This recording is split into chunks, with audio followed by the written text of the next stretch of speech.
Hello everyone, I am Tacit and welcome to the Gems of War Campaign 6 Week 8 Day 2. So today, of course, we got ourselves the Dripping Caverns as far as the faction event going on. Overall, not too hard of one. Really weird colors for it, very colorful, given that most of these don't really have much color. But anyways, the legend pretty much solos the entire place, so overall, pretty straightforward pure faction. Of course, we're just going to be doing it for the standard battles when we go and do it. Aside from that, of course, we didn't really get to touch bases yesterday with the world event because we were busy unlocking the star and getting all the campaign 8 tasks done. So since we now have that complete, we can go prioritize the world event, which I think we did literally one battle of yesterday. Actually, yes, we did do exactly one battle. And this is pretty much rarity order, except don't take Brawl Master, and theoretically this thing is better than Krog the Dread. But beyond that, if you just take rarity order, it's probably fine because you're eventually just going to be taking the same room over and over again anyways. So it won't really end up changing too much. We're probably in, like, dead last. That's funny. There's one other person in my guild who did exactly one battle. You know why? That one battle was the one that was needed for the objectives. So Gabby did the exact same thing I did. That's pretty funny. Because that's the exact one that you would need for the Gargantar kill. And that would get the objective done for the weekly task things. So that's pretty funny. One other person in my guild did exactly the same thing and hasn't started the world event either.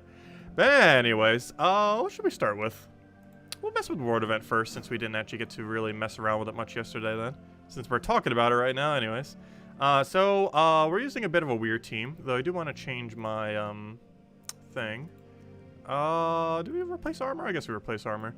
So we do have extra skull damage this time around. Oh yeah, I forgot. It would help if I go claim the medals. Let me go grab those real quick so we actually have some amount of medals. I am looking for collect. Hopefully we get a triple blue right here. Oh, not a single blue. No, we're in it for the medal. Okay. So let's go set our medals accordingly. Where's the little small guy? Is there not a small one? I thought it showed us getting a small one as well. Apparently not. Oh well, I guess we'll go magic, which might seem like a weird combination. Skull damage and magic. However, with the team that we're doing, it's going to be fine. We mostly have the skull damage so we can actually one-shot stuff, and everything else is just to clear everything out. For earlier battles, this will be good, and then as we go later, it should be able to cascade enough skulls that's not going to matter. That it does not have skull spam. And we will find out. Also, that was almost really bad. I could have given Valraven full mana. Luckily, that did not occur. But basically, everything on our team has extra turn spam. So ideally, what we're going to do is just keep extra turn spamming, and randomly a skull will fall into the board, and then we take that skull, and then we're good to go. That is ideally what will happen. But anyways, hello everyone. Hello Mister. Hello Barbara. Hello Dizen. Hello Bear. Hello Isabel. Hello Sushi Ninja. Hello Ricardo. Hello Tyron. Hello Imperial. Hello Hong. Hello Hollywood. Hello Bill. Hello Bear. Hello Eric. And hello everyone else. Welcome, welcome, welcome. So when is the Sun and Emperor going to be available in the drop pool? They both are already. Actually, I believe all the tarot cards except for the star that literally just came out.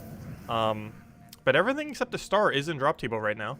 It is exceedingly ridiculously rare that you'll find it in the Volky drop table. Like it could take 100 just to find one, or 200. Oh, it is around there. I feel like it's one every 100. But it's like somewhere between like 100 to 200. And which one you get is completely random.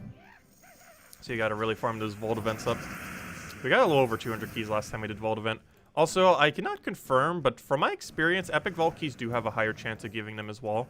The tarot card troops. But no, they've been in a drop table for a while. The Sun has been for ages. Emperor has been for at least a couple months. And the Moon has been as well. The only one that isn't is the Star. Mostly because it quite literally just came out. The Star will not be available for about 2 months from now. It's about 4 to 6 weeks after the campaign ends. I'll make an announcement when it finally does on the Monday video. End up mentioning it, because they normally mention it on the forums as well.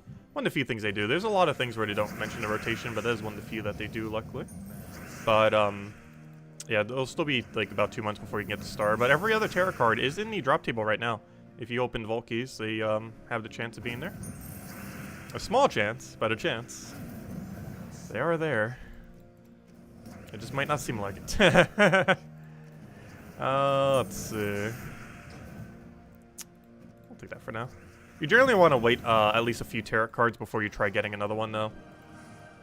Like, you normally want to be missing, like, 3 of them before you start trying for more tarot cards. Just to increase the chance that you're going to get one that you don't already have. Because if you try getting the tarot card every single time a new tarot card's in the drop table, unless you farm the vault events to, like, 1,000 vault keys every weekend, or every vault weekend, you're probably not going to have enough, so you probably want to wait every few instead of doing every single one. Otherwise, you will run out of vault keys very quickly. Let's see. I'll throw that down. And there's no way to target them, actually, other than vault keys, which could become a bit of an issue as the game keeps progressing, because obviously as we get more tarot cards, it becomes increasingly harder to get each individual tarot card. So hopefully it'll find some way to address that in the future. Right now, it's not too big an issue. But if we get to the point where we have like 20 tarot cards in the game, they're definitely going to need to reconsider the way that they hand them out. Because that is going to be so absurdly hard to get the one you're looking for without getting repeats of the other ones. It's already bad enough when you're trying to find one of the gnomes and there's only like a dozen of them. You can only imagine when there's like twice that many tarot cards and you're trying to find one, and they're even rarer than the gnomes. That could become an issue.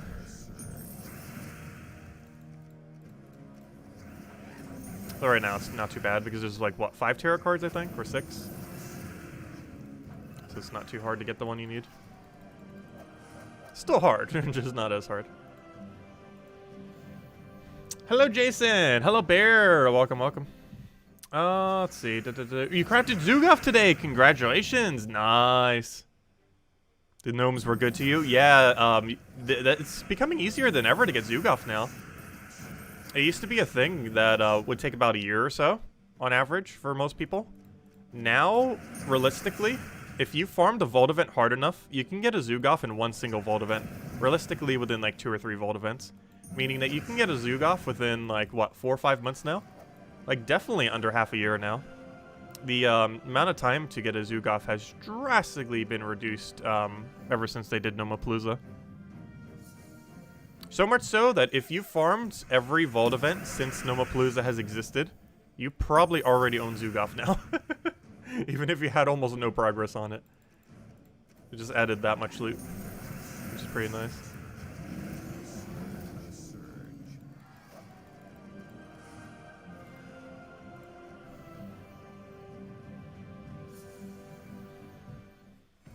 Yeah, it took me over a year. It took me around 13 months, I believe it was. Pretty sure it was 13 months. We were using some blue orbs during that time, though. Like a pretty decent amount of them. But yeah, last I recall, it took me 13 months to get Zugaf. But that was before quite a few mechanics existed. That made it a bit easier to get them. Most notably Nomapalooza, but there were a few other adjustments that were done too that made it slightly easier. And of course Nomapalooza was the big one. So the new tarot card, will there eventually be a mythic that will need to craft it? There'll be a something that will need to craft it. What exactly, I do not know. I don't believe it's currently known within the game files. We'll probably know when next patch hits soon. But, I don't think it's on the RimWorld website. As far as what we're getting. Oh, unless it's a weapon. I didn't bother checking the weapon section. But last I recall, when I checked the troop section, there was nothing there. I'll go check real quick, though. If I check troops, I don't think there was specifically something. Because it'd be either on the last week or the second to last week. And that's the 2 Zolkiri things. That's the mythic for this Friday. That's the one for the season pass. Yeah, there's no troop coming in. Maybe there's a weapon? No weapon? Doesn't look like a weapon. Because it would be a mythic one. Let's see. Actually, what did they... Yeah, it was a mythic one the last time they did it. It was, not Dawnbringer, but, Duskbringer. But yeah, I don't think we currently know what's happening. That or we're just not getting anything at the end of the season. And it could be like what they did with the Sun. So the Sun, at the end of the season, there wasn't anything that you could craft. And then the following, like 2 or 3 seasons later, they had this Sun and Moon thing. Or, you know, they had the, you had it so you could do either like Hatter and Scroll or the other one. Or Hatter Ascendant and Scroll Reborn, I mean. So they had it like that. So, that could be the case this time around. So I'm not sure exactly what the plan is. But, Yeah, the files aren't showing anything from what I've seen. But we're definitely getting something from it. It might just not be at the end of the season. It might be at some future point. And they might kind of do it how like they did with the Sun. Because the Sun took like 3 months before it had something to actually be used on. Like it came out as a troop, you know, the tarot card thing in the season. And then 2 seasons later, it took until it was actually usable. So that might be the case with this tarot card. I hope not, though. It's more fun when they actually have something immediately on the season itself. But that would mean that a later season would get even more loot. It also means by the time it's actually available to use for loot, or, you know, for whatever unique drop it does, that means free-to-play players would also be able to get it in time as well. The Sun has currently been the only instance where free-to-play players could have had access to the thing that it crafts the exact same time as people who paid money. Because the Sun was already available within that time frame, because it took months before it was actually had a purpose. So free-to-play players had time to actually get it, since it was in the drop table for at least like a month before it actually had a purpose, maybe even 2 months. So it was obtainable before the thing to craft it actually came out. So it might be a little bit annoying to wait, but if nothing else, it technically helps free-to-play players. Because that means when they do, if they do another double, like they did with Hatcher, Ascendant, and Scroll Reborn, that means free-to-play players could have one of the two when it initially comes out.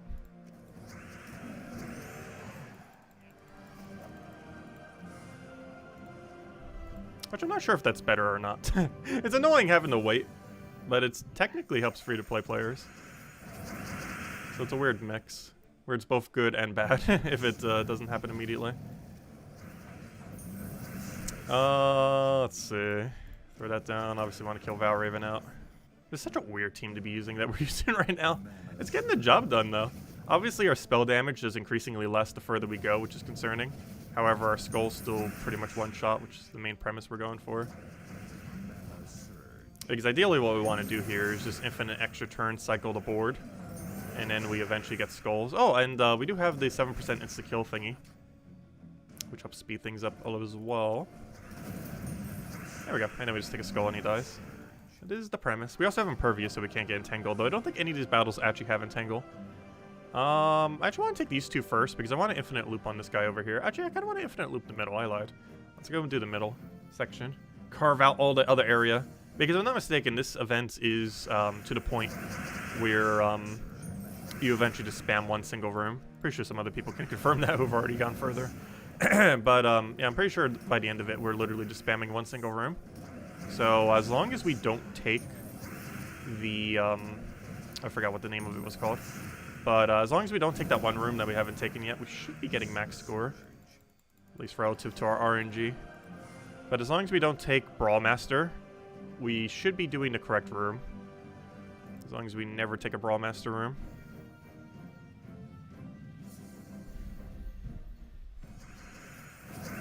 Let's see. I'll throw that down. Grab our explosions. Pretty much gets everything rolling. Come on, Skulls, we need you. Where are you? Oh no, I don't even have full mana. Come on, full mana. Alright, I'll throw this down. Oh yeah, did any of you guys try that new MMO that came out today? From Amazon? I didn't bother. Also, I saw the one of the funniest jokes I've seen all year as one of the comments, where there's taxes in the game, despite the fact that Amazon doesn't pay any taxes, the irony of it. Because there's some kind of tax system within that MMO, but they don't actually pay taxes as a company. Amazon, that is. Which, that's like the best joke of the entire game, for sure. 100%. Let's see.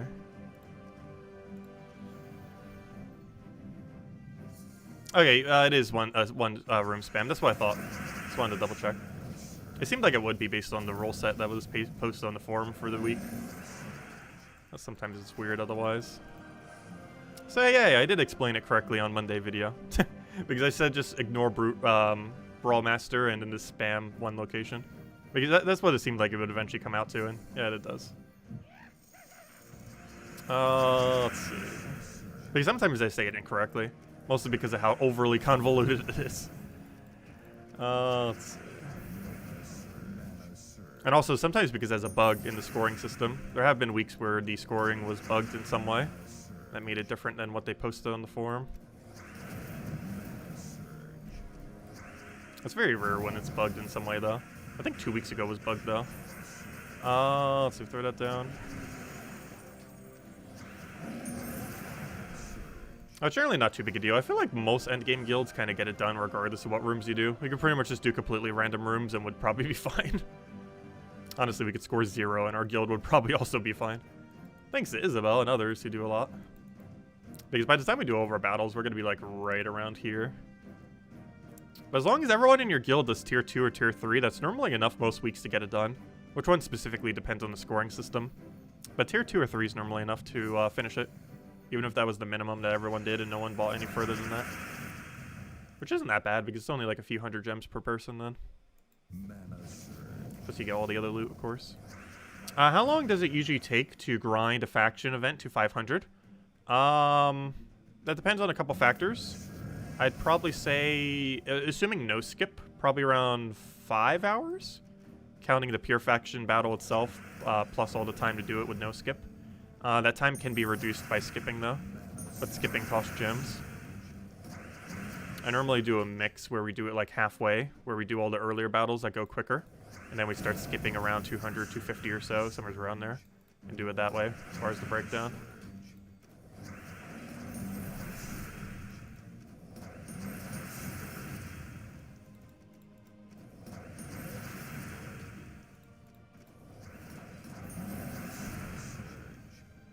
Unless you're referring to without potions, in which case it takes 3 weeks, right? Because you get 3 per day. Yeah, 3 weeks would do it, otherwise. It's 3 weeks with a bunch of luck, or around 2,500 gems or so. A little bit cheaper if you do no skip. No skip on a Tuesday is 2,110 gems. And no skip on a weekend event when it's a new faction can actually be done for as low as 1,910. I believe if you get really good Valraven luck, you could even do it for 1,710. 1,910 is generally how much it will cost with no skip on a faction weekend. It's a little bit cheaper because you have 3 days worth of tokens that you get rather than 1 day's worth of tokens. So you basically get 2 full... Well, basically, you get 6 free tokens when it's a weekend-long one. Or 6 more than you would get otherwise. Which is why it's slightly cheaper. So it's a good idea to generally do them whenever a new faction comes out. Because that's the cheapest time to get it done. It's only like a 200 gem saving, but it's more than would be if it was done on a Tuesday event. Let's see. I'll take that over. Throw down Explosion. Yeah, I haven't done factions normally for like years now. I've either just thrown gems at it or just not bothered doing the daily. But yeah, you do get 3 free delves per day. It's something you probably almost never see me doing these days. Mostly because the loot you get from it isn't really that worth it once you already have everything done in the Underworld. Of course, if you don't currently have everything in the Underworld max, it's still good to do, which is pretty much everyone. But that is one of the few dailies I don't do in this game. And the Arena daily, though I feel like almost no one does the Arena daily. If I had to guess, it's less than 10% of people. Maybe even less than that. 10% seems optimistic.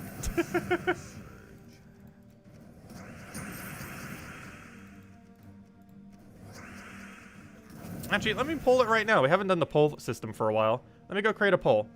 Do you do? That's a weird way to do it. Do you do? How do you do? Do you do the 3 daily arena battles for the 3 extra? What is it even called? For the 3 extra offers, gem offers. Yes. No. And one other option.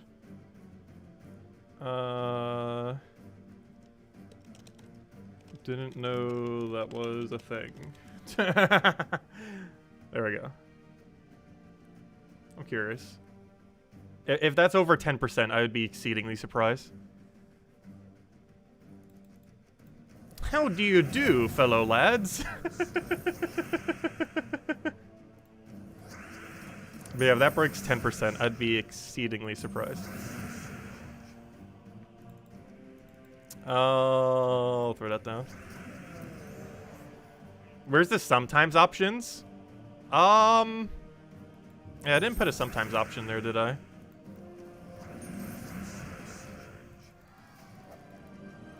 I guess that would technically be a yes. Depends how frequent the sometimes is.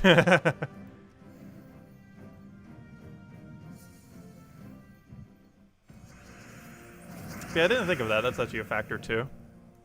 Like doing it occasionally, like when you need to get a pet. Like I even do it that way occasionally. It depends what occasionally means though. Like sometimes could mean like consistently doing a few times a week. But I also do arena sometimes. But that sometimes means like maybe like whenever we need a pet, I'll do it like a couple days out of a month. So sometimes can mean so many different things.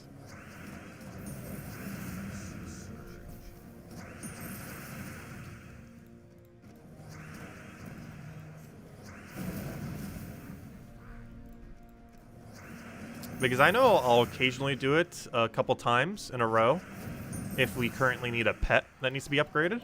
Because the chance that you find... the pet offer is one of the best offers that you can actually get. And the frequency of it's ridiculously high when you actually need it for a kingdom upgrade. So if we currently need a level 20 pet for a kingdom upgrade, and it's one of the ones that could be obtained through the event system, I'll normally spam arena for a few days in order to get the pet maxed. Just so it stops blocking my middle task. But beyond that, oh, it also saves some gems, since if we get it off the 10% discount, it's cheaper than getting it off the other thing. Because it can never be on the 25% discount, it always shows up in the middle. So it's actually cheaper to get it through arena. It doesn't save that many gems, but it does save a handful of gems. So that's like the only instance I will ever do arena daily, other than, you know, when it's an arena event. But that's the only instance otherwise I would do the daily. Because you actually save a little bit of gems, plus it gets the middle thing that's blocking you out of the way a little bit quicker. It's one of the few ways that you can consistently upgrade a pet, which is kind of nice. And it's also cheaper than doing it by the other means. It is way cheaper doing it through the arena, or even just off the normal offer thing, than it is to buy it through a pet event. Pet event is so expensive. Really wish they would rescale it.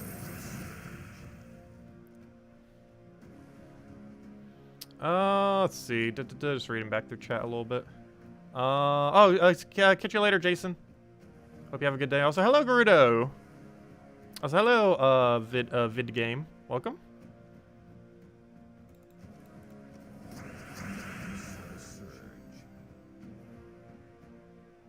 You would play Arena if you had gems to spare. Yeah, that's the other problem with Arena. The one point of value that it has, which is the offer system, it's only good if you have a lot of gems. Arena is pretty much only good in two particular situations, well, maybe three. When you have more gems than you could ever possibly use later in the game. When you basically have 0 souls early in the game because there's not better options that early on to get souls. And the third is if there's a really specific offer, like the pets, for example, that you want to go and target down when you have it as your middle objective, because they appear at super high frequency. Those are probably the only 3 instances, other than, you know, the actual arena event itself, where you'd bother doing arena. Well, some people might still do it daily. It theoretically is worth it. You can get war coins, you can get Imperials. The chance of it happening is very low. You could go a whole month and maybe see it once, or even 0 times you get really unlucky. But they do occur that way. It's not super frequent. If it was more frequent, I probably would do arena. If arena had like a 1 in 10 chance to give a Imperial offer, I would probably do arena.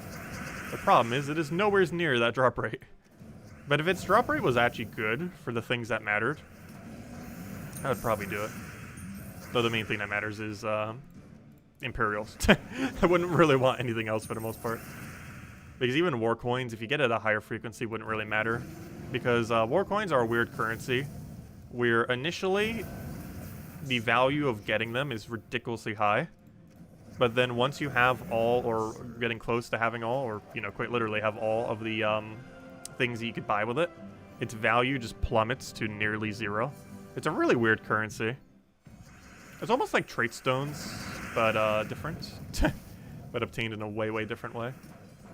Where initially its value is super good, then it falls off a bit once you get close to maxing. And then once you have fully maxed everything, it basically has 0 value whatsoever. And that's basically war coins. They're a lot harder to get to that point with how they're distributed. Though we do have enough if they add another 2. I do have enough to get both of them immediately. We still have not spent a single cent on war coins, which makes us in the lucky small percent of people that were able to do it that way. While still having them all. It's mostly the VIP offer that I think pushed it over the edge, though.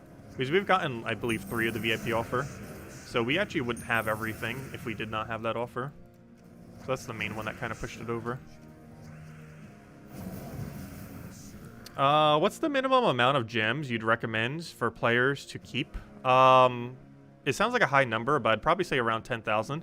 Otherwise, definitely at least 1,000 if you're like still early on in the game. Well, no. There's a point really early on in the game where you always save pretty much 0, simply by design, because it's more important to spend your resources than it is to save them. There does eventually become a point where it is better to save than spend, but I would say you would need to have 90% of the troops in the game before saving gems is even viable. Because the main thing that you spend gems on initially, well, for one, if you're not getting Death Knight armor, very first priority is get Dragon armor for the 100% to gold gain. It's also one of the cooler looking armors. But if you're not spending $50 for Death Knight, you pretty much have to go get Dragon and maybe even Celestial immediately. So that's going to sink 500 or 1,000 gems. Then after that, you pretty much throw 50 bulks of gem keys forever, for a very long time. Like, the amount of 50 bulk of gem keys that you do could last for, like, 6 months or even your first year. Because that's how you get a good majority of the troops within the game. Unless you have VIP 5, in which case you might also put some VIP keys in there. However, you want to have every ultra rare max before you ever start using VIP keys if you are doing that method. But basically, for a good majority of the start of the game, after you've gotten the armors, or after you have your armor situation situated for the extra resource bonuses, you pretty much just spam 50 bulks of gem keys until you have pretty much everything in the game. Until you have like 90% plus. And then once you have 90% plus of everything in the game, then you could start saving your gems. But prior to that point, you don't really tend to save.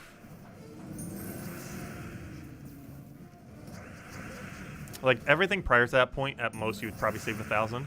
But then after that point, you'd probably want to try aiming to try to get a reserve at least 10,000. But as you're progressing, you tend to go to 0 gems very often. It takes at least half a year to a year before you stop going to 0 gems nearly every week.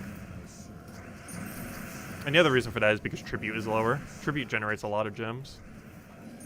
But you have really low tribute early on. Like, we have a 21 gem tribute.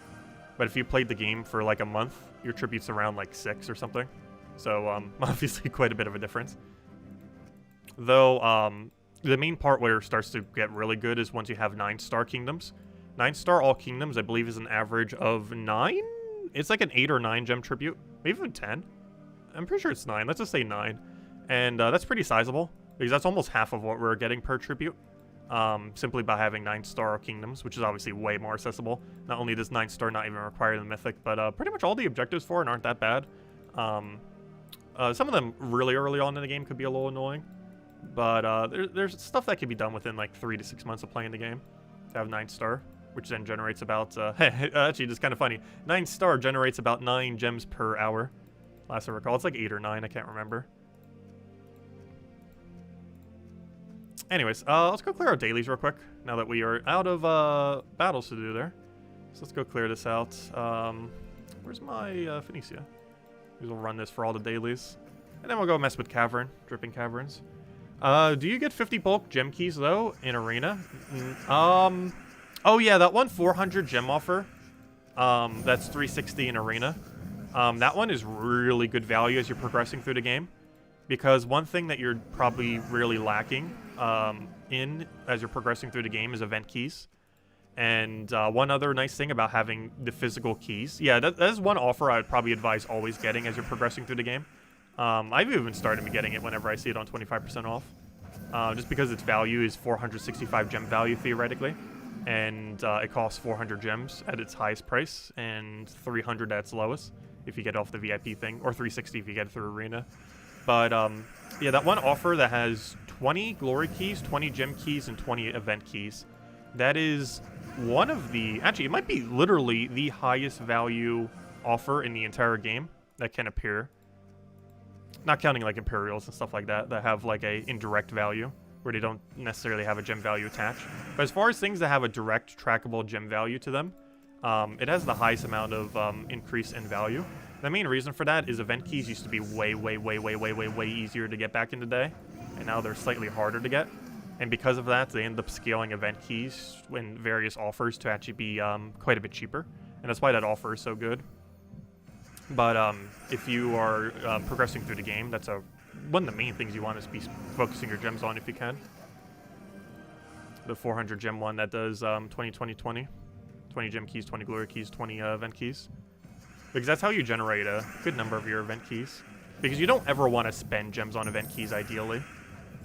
One other thing that does is it allows you to use your keys one at a time, if you truly want to. Which, if you have a small amount of keys, isn't necessarily a bad thing to do. The reason for this is if you're trying for a mythic or a specific troop, you don't have to end up wasting more resources. Because, for example, if you're buying gem keys and you have 0 gem keys currently, it costs 10 gems per one, which is why you generally want to do it in 50 bulk, because that brings it down to 9 gems per key. However, if you have the physical keys already, there is no additional cost to using them, so you could keep spamming one at a time. And while this does take a little bit longer, if you're specifically looking for a really specific drop, like a mythic or a or specific legend in the event key drop table, and you don't want to overspend a single key, you can end up using the physical keys, and you don't get penalized at all for using them one at a time. It's one of the other reasons why the 20-20-20 pack is so good, because it allows you to one spam, which is something you probably never see me doing, mostly because it would take forever. But if you have more limited resources, like less than 100 of a key, a specific key, it can be worth considering doing. Obviously, when you have more, it's kind of a waste of time to do it that way. But there is a point earlier on in the game as you're progressing where it is actually worth the time to do them one at a time. If you're only looking, like for example this week, let's say you wanted Fist of Zorn, that one epic troop that has skull spam. So if that was like the only thing you wanted off the event key drop table, you could open them one at a time until you got it, and then boom, you're good to go. And you wouldn't have to waste any of the keys, because you could probably get that within about 7 keys. So if you tried opening like 10, you'd already be wasting keys. So even when you have the 1, 10, 50 option, you'd still be wasting compared to otherwise. So there are instances where that breakdown ends up being pretty convenient. Anyways, so where were we? Did that. Let's go clear out dungeons, I guess. Actually, did we clear the pet as well? I don't take them too often for food. I might take this guy for food. I'll clear out this other thing. We'll take him for food and then head out of code. How about that? And then we'll go mess with dripping caverns for the rest of the time, for the rest of the stream. We don't cater to beginners anymore. I still mention a lot of stuff beginner related. We used to make a lot of beginner accounts in the past. We could make more guide videos. Like if anyone ever has questions on stream, we answer all of them. Like I still know how the beginning aspects work. We just don't normally explain it too often.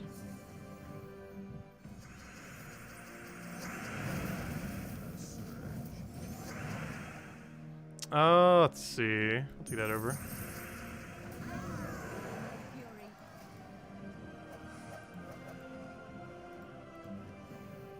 Hello, Defiant. Welcome.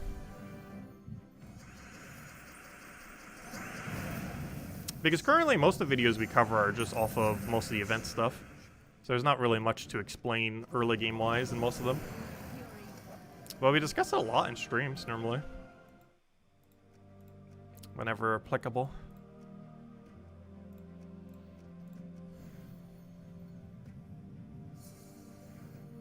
You feel like tribute has decreased in the last few weeks? I have not noticed such a thing.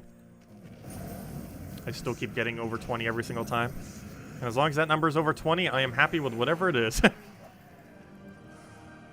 Doesn't really matter what number it is beyond that point. It is already so ridiculously high.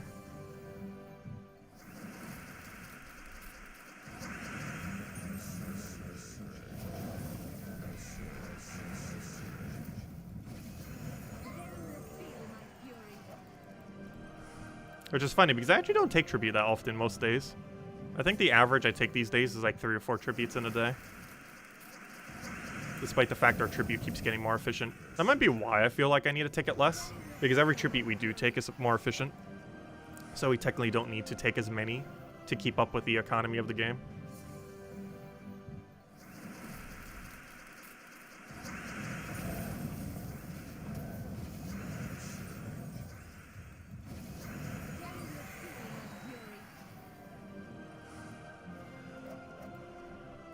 Well, we haven't covered early game guide videos, which I think is what Eric's referring to. We could cover some soon.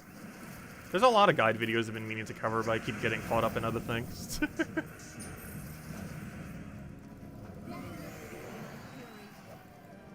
I do want to do like one really big like master new player video kind of thing, where we go over like literally everything.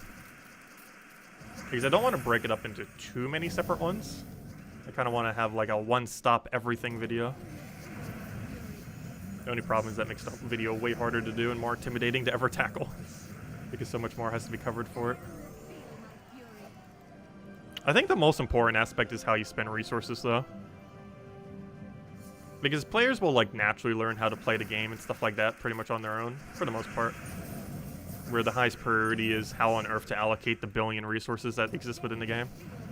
And that's something that carries over to later in the game as well. So it's really relevant for newer players because that's one of the issues with going into free-to-play games a little bit later into, you know, the development is, you know, they get developed a lot more. And then they have like a billion things going on already. And the game is not necessarily perfect at explaining such things. It actually explains very minimal. There's just so many currencies. I wouldn't be surprised if currencies eventually exceed the number of cards in the game. No, that could never happen. That's actually physically impossible. Though it would be kind of funny. But no, that would be quite impossible.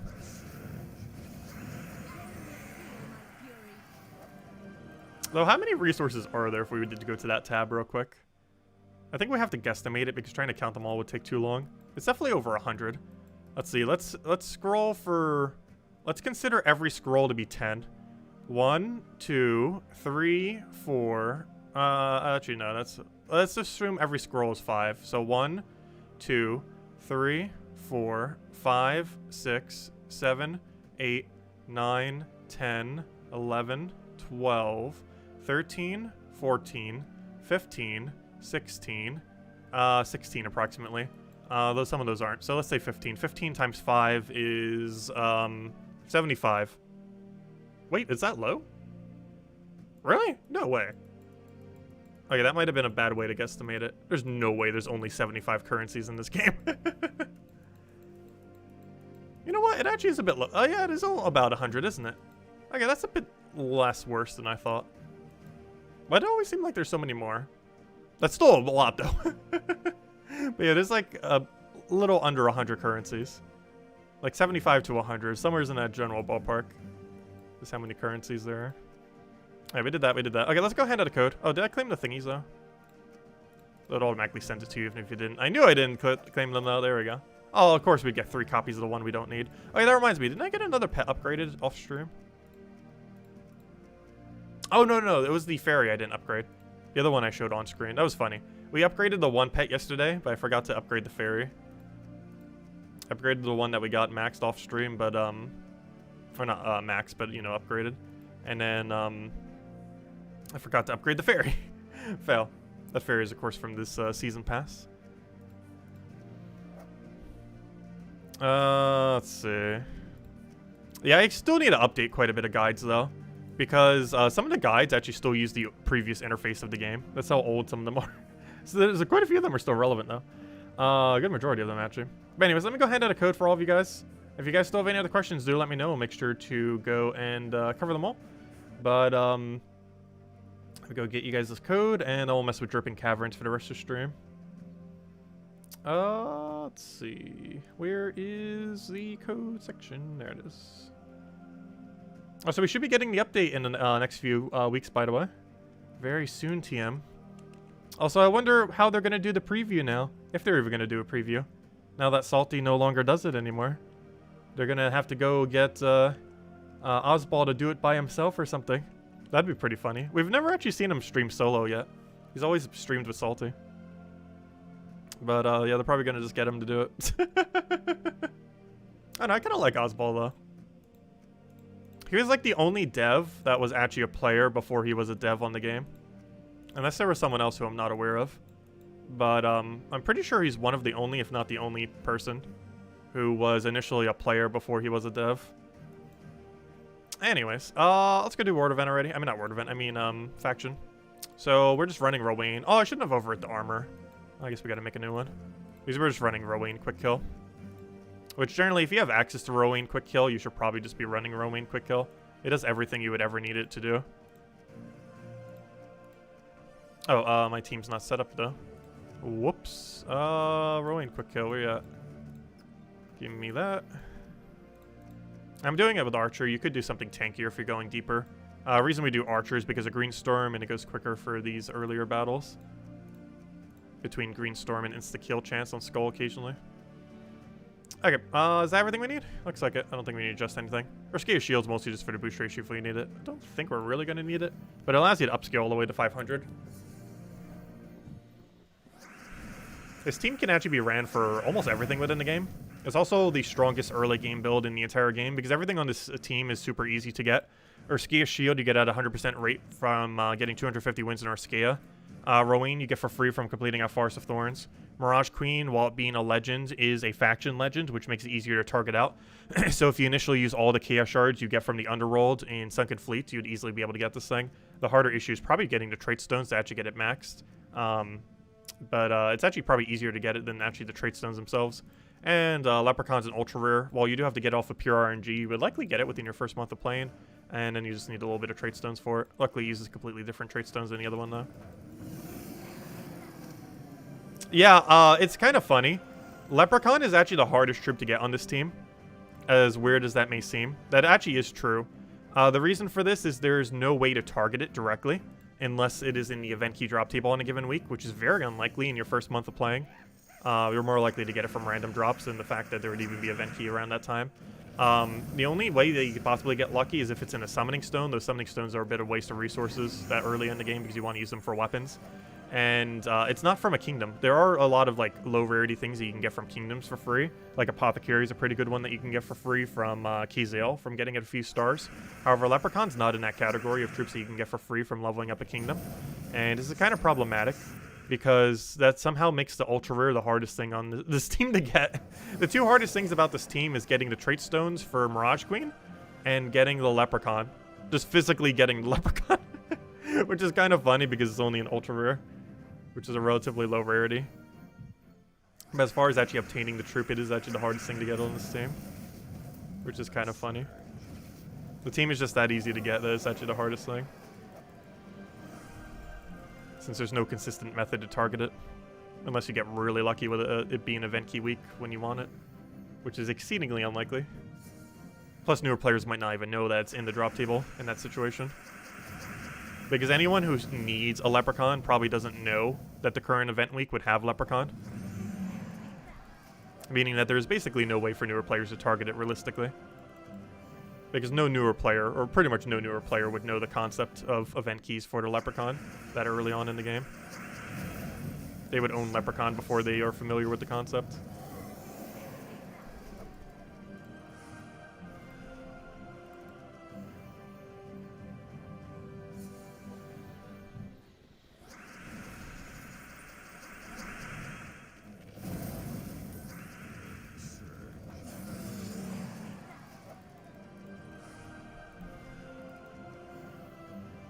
When you first started years ago, you thought Wolf Garrick was amazing. Yeah, well, Wolf Garrick at a lower level range isn't as bad because his capability to kill isn't as horrific if you're fighting other stuff with very low stats. But he also got buffed at one point, and if you got him past the buff, or after he has already gotten that buff, then he also wasn't as bad, which is how he currently is right now. Though yes, he is still one of the worst mythics in the game. He's like top 10 worst. Though very early on in the game, especially after the buff that they did to him, he's not horrifically bad. Like if you can get the trait stones for his first trait and then 2 orange orbs, and he's one of the only mythics you have, he's usable. He just falls off very, very quickly. Like by the time you're level 1000, you're probably never going to use him again.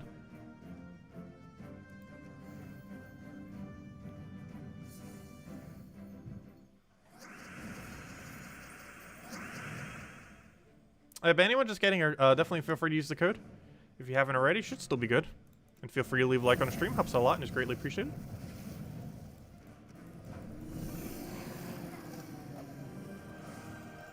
If anyone still has any other questions or anything you want me to discuss, let me know. Otherwise, we'll mostly just mess with dripping caverns for the rest of the stream and then call it a night. We still got a bit of grinding to do here. But yeah, Tuesday event is so ridiculously good value. It's 30 gems for 2 orbs and a Volkey. Well, of course, Vault events, the super buffed Vault events make that seem slightly worse loot these days. It's still insanely good.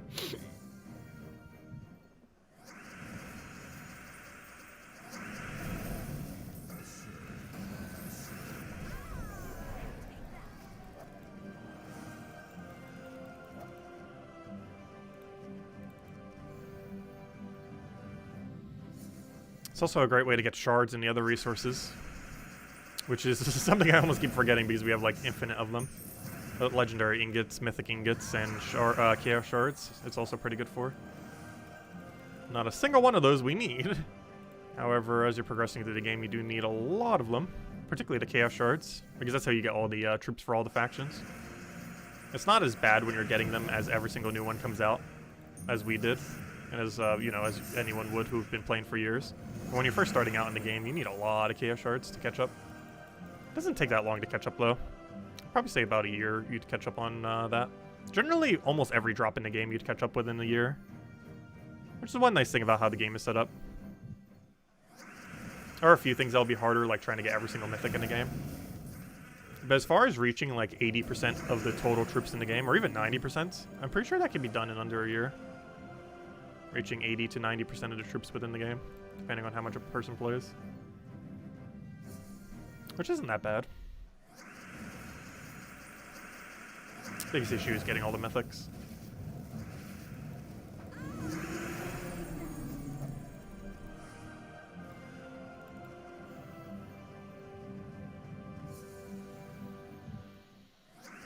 Let's see, what do we go for here? Get explosion. So my arm's all itchy all of a sudden. Must have slept on it wrong earlier. Took a little nap earlier.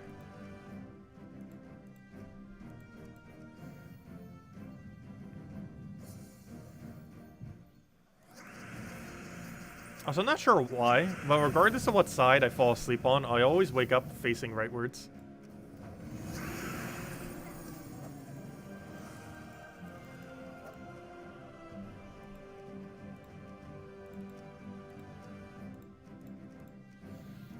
Do you think they are ever going to add another non-events game mode?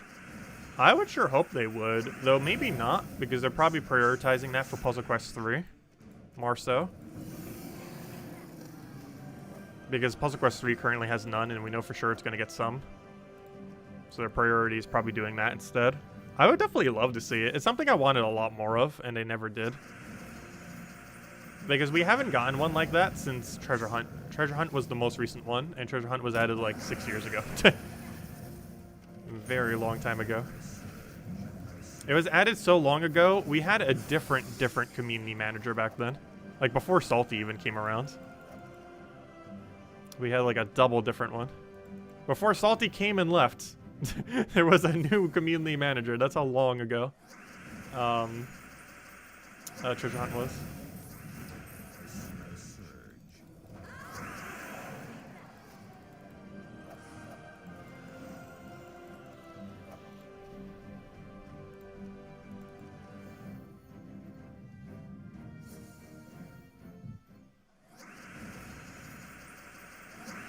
Yeah, vault events cover almost every resource in the game. It's pretty nice. The only things you can't really get from it, for the most part, that you can indirectly through gems. But the only things that it doesn't really do are war coins, and most importantly, deeds. It does not directly do deeds. The gems that you can get could be used towards them, but they don't really help you get deeds in any way. Those are the two main things that are missing. Besides from that, it pretty much gives you every resource in the game. Doing a vault event. It's mostly just deeds and war coins that it doesn't give you. War coins because they're trying to make money by trying to make them really scarce, so you'd eventually have to buy them, potentially if you get really bad RNG. And deeds because that's like the main like end sink for upgrading kingdoms, particularly Imperials, as well as deed books. Deed books almost feel like a non-existent currency though. Trying to get a deed book through any way other than the season pass is near impossible.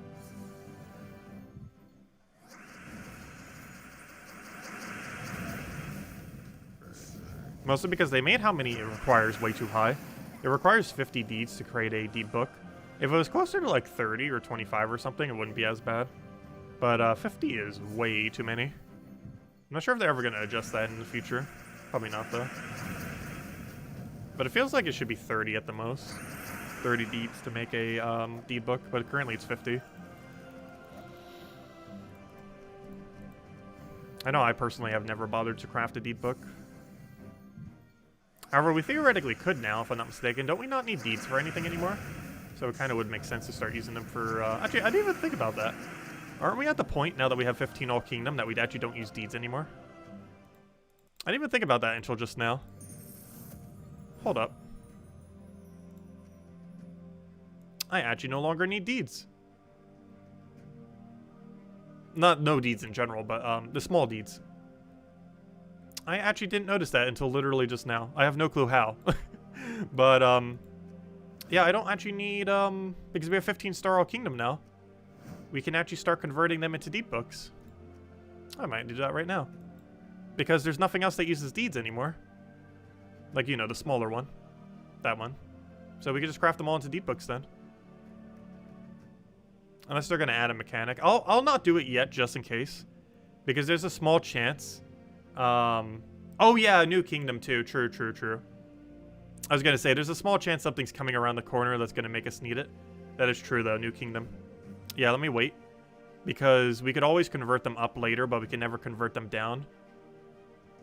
So yeah. Does anyone remember how many deeds you need to max a kingdom? Is it 36? Does anyone know how much you need to go from 1 to 15 with normal color deed things? I completely forget the number. Actually, isn't it closer to like 60 or 90? I can't remember. I don't have any kingdom to reference it by. But does anyone know off the top of their head? Or having to have a kingdom that isn't that upgraded? How many color deeds you need to go from 0 to... Oh, then again, you don't need to start using them from 10 to 15. Levels 0 or 1 to 10 don't actually use deeds. But does anyone remember how much you need from 10 to 15? Because I completely forgot off the top of my head. Now that we have all of them maxed. 30? Oh, it is only 30. Okay, I was kind of close with 36. So that means we can actually do... we actually could craft them then. We just would have to make sure we don't eat below 30 then. That would be fine. Which means I could actually create one in every single color. Except maybe yellow and brown, but we'd probably get some amount of those within that time. But yeah, as long as we kept at least 30 for every color then. I'll wait for now though. But yeah, we are at the point where we could start doing that. The only problem is if new kingdoms will be coming, every kingdom will sync a random color based on whatever it is. And that'd be kind of unfortunate if the main thing holding us back is the easiest thing to obtain.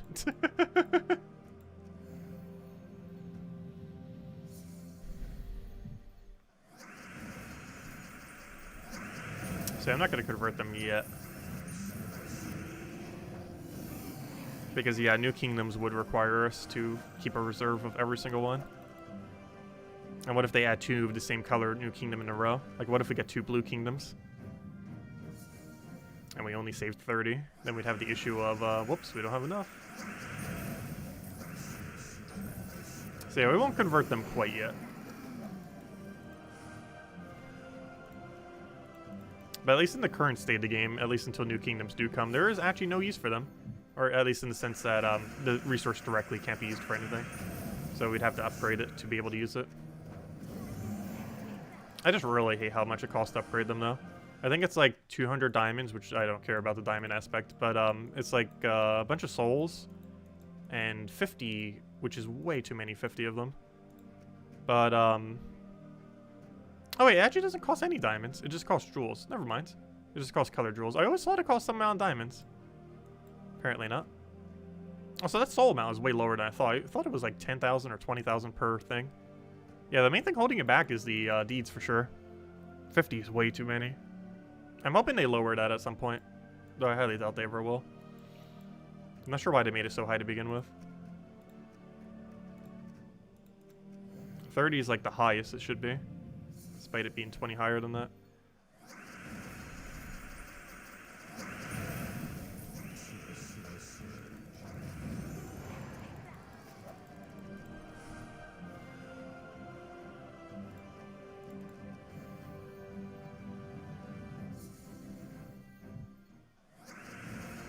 Yeah, 0 to 10 only costs gems. 11 to 15 costs, or 11 to 13 costs only the color scrolls. 14 and 15 cost color and imperial. And then 16 and beyond cost deed books and imperials. I know it's 3 imperials to get to 15, but I always keep forgetting the color scroll amount. Because 14 requires 1 and 15 requires 2. And then 16 requires 3. 1, 2, 3. It's easy as 1, 2, 3. Copyright strict. No, I could never sing that accurate enough to get copyright struck for that.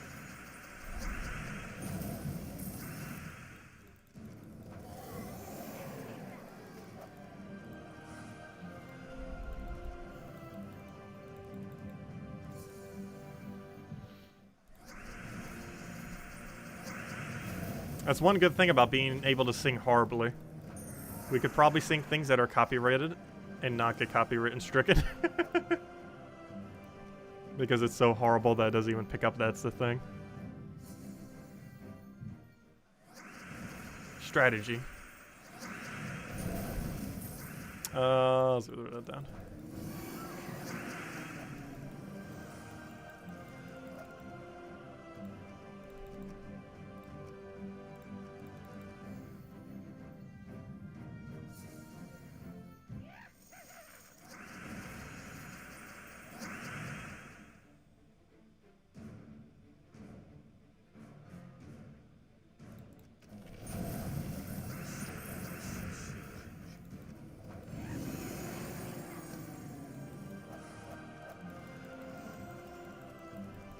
Another Valraven. Actually, that's the last one we're going to need, too.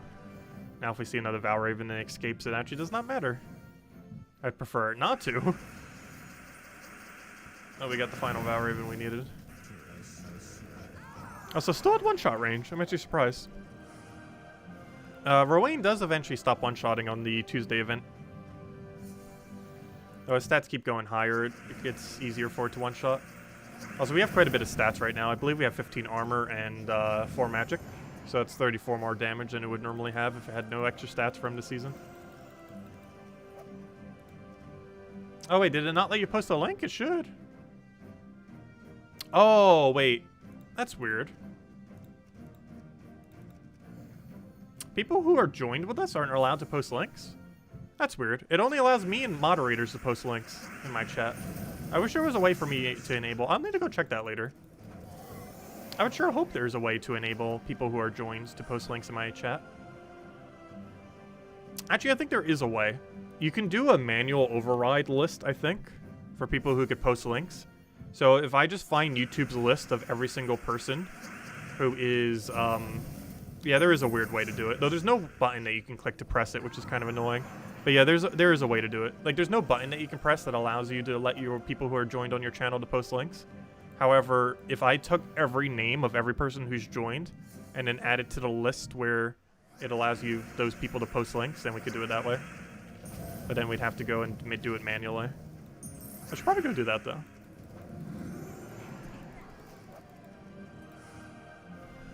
Though generally we only just give people permissions when they need to. But yeah, I know what you're referring to, mister.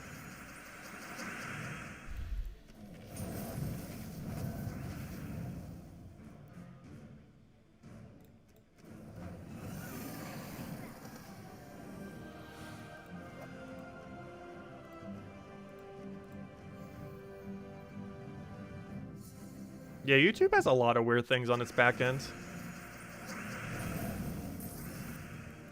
A very high amount of weird things.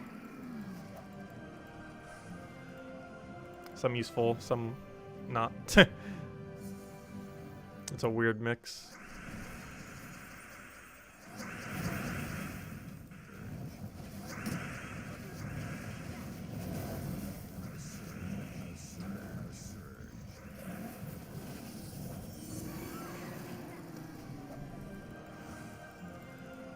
Hello, Michael. Welcome, welcome, welcome. Yeah, almost 2 more cycles, maybe 3, or well, 2.5, because we might need extra battle or 2 on that other one.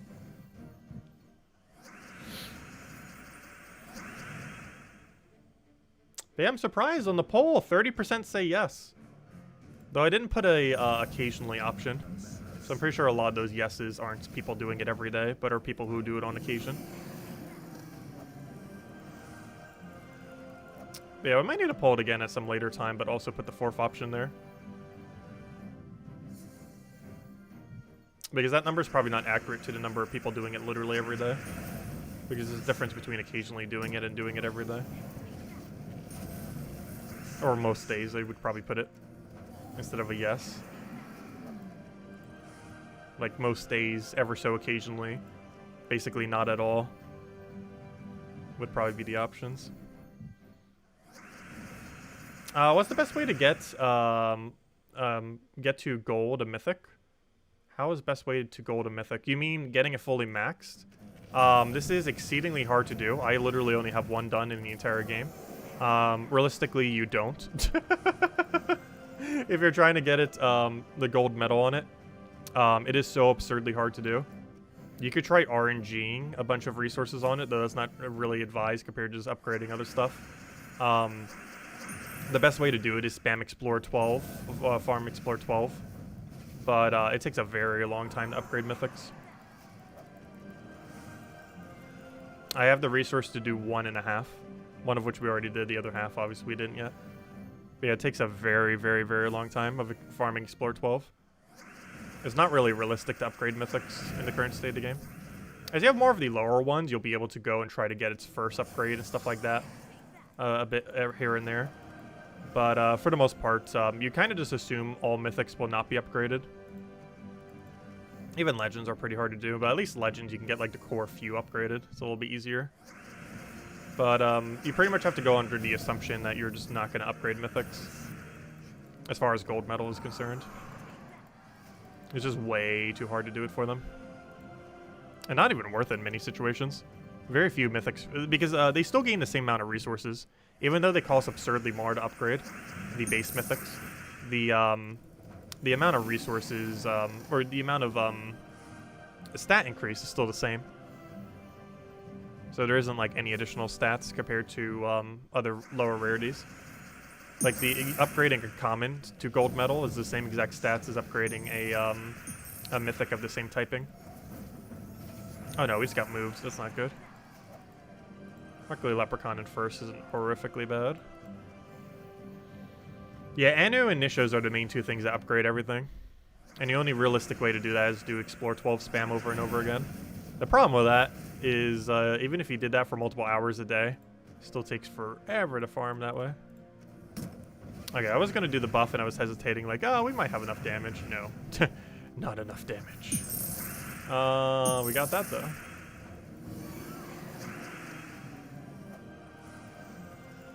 Yes, you can upgrade a, if you have a reserve of Nishas, you can theoretically go 1 Anu, 2 Anu, 1 Nisha, and upgrade it that way. I wouldn't necessarily advise doing that, though. Because I personally feel like Nisha should only be used for mythics. Though, yes, you can use it to do the final level of a legend without needing to have the 3 Anus. But I wouldn't really advise it, though. Because you always want to keep a reserve of 3 Nisha in case you ever have to set 3, of course. And it already takes a while to grind. And then beyond that, you kind of want to save your Nishas for whenever you're going for the actual mythic upgrades. Because it's way easier to do it that way than go the other way around. Because Anus on a mythic can only really be done on the first level up. Whereas Nishas can be used for the second and third of a mythic. Which means if you ever do it the other way around, you can only really do it for the first level efficiently. Which is the main reason why you generally don't want to use Nishas on Legends. Because it's the absolute highest rarity one. It's the one instance where you don't want to go down. On everything else, it's worth it. Like, using a Anu on a Epic is perfectly fine for its final level. Using an Epic on a Ultra Rare is good value, and so on and so forth. But Nisha's the one exception just because it's the absolute highest possible metal in the game.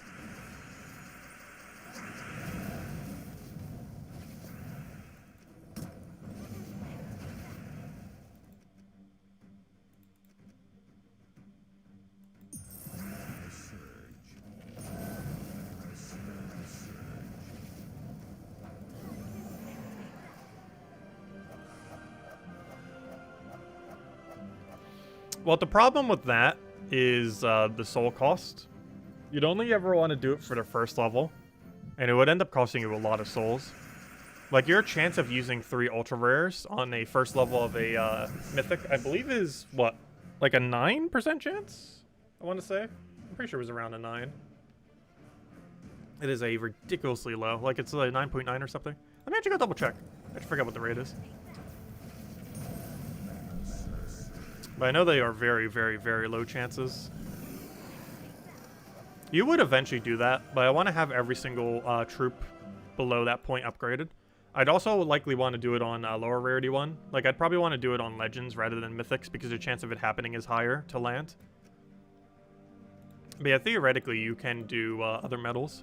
For example, like 3 guards for a 1.23% chance. 3 metal Viasmins are 3.7, and 3 Orpheuses is 11.11. So you'd have to do that about 10 times for it to land, and it would cost you 100,000 souls. So it would cost you around 30 medals of Orpheus and 100,000 souls for one single bronze upgrade on a mythic, and you would only be able to use it for the bronze upgrade. Because if you were to do it for the next upgrade, it would cost even more. So yeah, it's not really worth it. Though once you start getting up to epics, it's not as bad. You would have a 1 in 3 chance. But I want to make sure I upgrade everything of a lower thing first. Also, I would likely do it to legends first, because there's a lot of really viable legends that are used pretty often. That would be nice to have a little bit extra stats on. Because if we did the same things to a legend, the amount of value that we get is a lot higher for the first level. For this one, we have a 3.7% chance. For this one, we have a 11.11, which is the same as if we use ultra rares on the other. And for this, we already have a 1 in 3 for just simply using ultra rares, which isn't too bad. And if we use epics, boom, it's actually a 100% chance. But anyways, speaking of that, do we want to go metal anything right now? What's our actual numbers right now? Since we're talking about metals, I might just go start medaling some stuff. We got a little bit of a reserve that we haven't been using lately. Okay, let's go use some. I don't know, what do we want to upgrade? Oh, then again, we do have a new kingdom around the corner. I might want to wait. I don't know, we'll be farming more between then. Base rarity. I just want to see how close we are on common. We're getting there for sure. I believe we just need like 50 more. And we have the ability to do like, about, what is that, 10 of them, technically? We could do about 10 upgrades on various ones here. I think we want to do it based on Beast. I want to do this based on Beast. Just because of Lycanthropy and a few other things. So let me go down to Common and make sure literally every common beast in the entire game that can be maxed is maxed. I think we'll do it based on that. Do we even have enough to do that? Let me do a head count real quick, just to make sure. So every common beast in the game. 1, 2, 3, 4, 5, 6, 7, 8, 9, and I can't do the other one. Oh, and 10. I guess we'll do it. I guess we could do it. I don't see why not. The only problem is we're going to run out of guards, though. Alright, we'll wait then. I want to have a little bit more guards first. We need, like, ever so slightly more. Also, I didn't take the redeem code earlier. Pretty sure it's used up by now. Same thing as always, of course. Anyways, let's go finish out this faction event. We'll worry about that more later. I think we might do it after the new kingdom comes out. Because once the new kingdom comes out, I think we're going to go and see what our metal situation currently is. And then consider what we're going to be upgrading. Because we want to make sure we have enough to upgrade anything that's good from the new kingdom. Because that's going to be introducing a lot of troops at once. Potentially up to 16 based on something that was posted on the spoiler thingy. And 16 is a big number.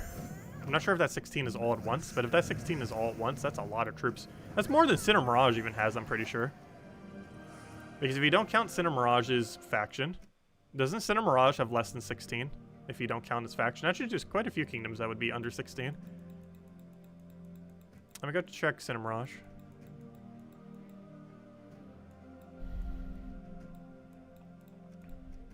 Eight, 16, 17. Wait. Is that the? Wait, it has that many? That's more than I thought.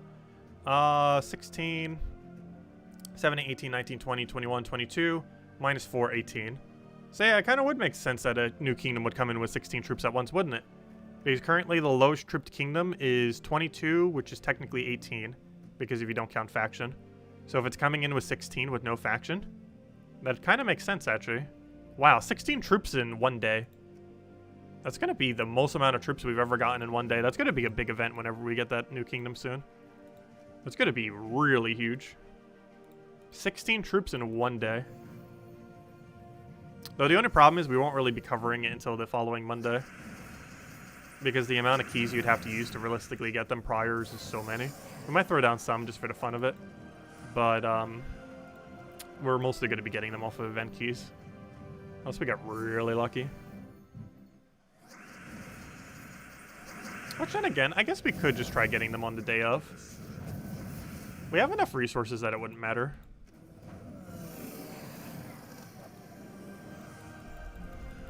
Because it's not like we're trying for a mythic, we're just trying for a legends. So never mind, we might be able to get them all the day of. But yeah, we'll have a huge key opening day that day.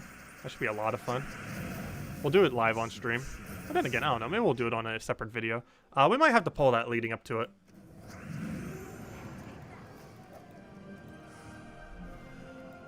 We might have to do a poll based on that.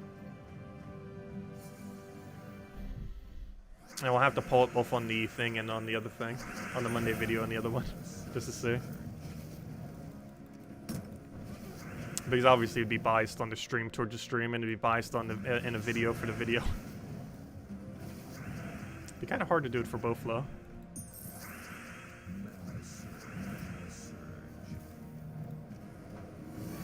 One key at a time? No, that's not happening. We're opening 50 at a time. Actually, initially, we're probably doing 200 at a time. Because we probably have to get at least 2 legends, if not 3. Minimum, there's going to be 2 legends being added. There shouldn't be a mythic initially, though. So we won't have to worry about that. And if it does come in, it'll probably come in through a week, weekend-specific event. But anyways, that's everything with the Dripping Caverns. Same loot as always. Hey! Except it's actually good this time. A blue and a purple. That's why you do the Tuesday event. It is pretty good value. You get a treasure for only 30 gems. You get the event done in under half an hour normally. Actually, I think that was closer to 20 minutes. I don't know. I don't normally time it these days. Though it can vary based on stats, obviously. And then you get 2 orbs with a Volkey. Of course, the Volkey isn't as impressive these days, but the 2 orbs still nice. The time to loot conversion is still really good for it. I don't think ever will not be. It's just so good how much loot you can get in such a short duration for only 30 gems. And sometimes you don't even need any gems. Theoretically, I could have went with 0 gem cost there. But I normally do it just for the speed increase, because you normally do end up needing it. But anyways, guys, also you get the 1 treasure for only 30 gems, which is the cheapest you can ever buy a treasure for. And that's not the main reason you do it, but hey, it's all in total, it's good value. But anyways, guys, I'm going to be calling it a night for now. We will be back tomorrow, probably around noon, to do Pokemon Unite. New Pokemon's coming in. The Mammoth thing.